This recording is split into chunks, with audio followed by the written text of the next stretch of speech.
we've got here is a nice, clean, original, certainly unrestored R60/6. But this bike was actually traded in by its original owner, if you can believe that. Griff, guy actually rode this to the Panama Canal with his wife in the late 70s, and traded it in on the K1100 LT. We haven't done a ton of service to the bike. Griff did most of his own maintenance as an old school airhead guy. Bike's in really nice clean shape. Paint's original. As you can see when we go around the bike, this bike is far from perfect. You got original /6 mufflers with the chrome. It is pitted pretty bad on the tops, all of them. You've got some decay here in the battery box where the wet battery and some acid came down and went down into the swing arm. It's something you see, it's very, very common. Looks like a little bit got in the rear fender here too. Bikes of this era. Continental tires are in really nice shape. Turn signals work.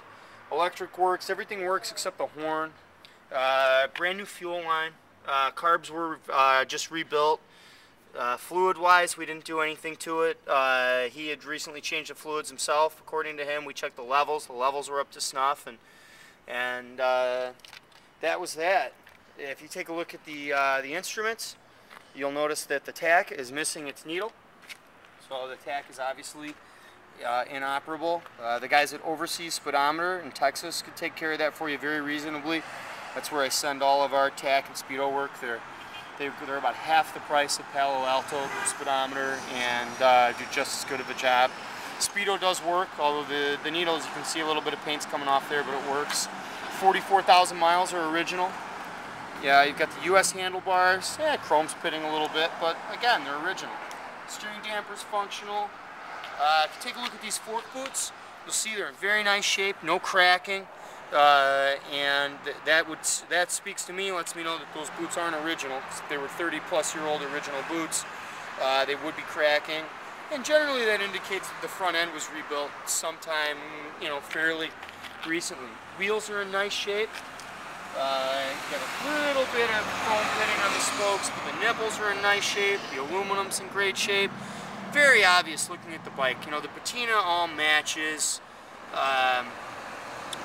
Certainly she's not a trailer queen. You do have some damage here where, some type of windjammer or Lufmeister fairing was mounted. Pretty common touring bikes of this era. But, it all matches. The patina's wonderful. And, this would be a great daily rider for someone. If you wanted to get into doing some cosmetic restoration work, you certainly could. But if I were buying this bike, I would put a fresh set of reproduction mufflers on it, get the instruments fixed up, and I would ride her.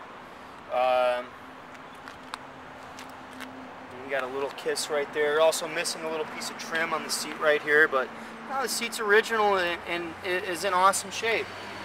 Overall, this is a really nice, clean rider. I'll fire it up for you. You can see the bike's cold. I'm grabbing the muffler here, so you know that the bike's cold. Turn the petcocks on the on position. Turn the key in the on position. With this, you have a tickler. You don't have a choke. Give her a little bit of gas. It fires right up. Because on the 600s, you don't have a choke, so you want to keep a little bit of maintenance throttle on them until they're warm, but generally it doesn't take very long. I'll try and come off the throttle here and see if she'll just idle for us.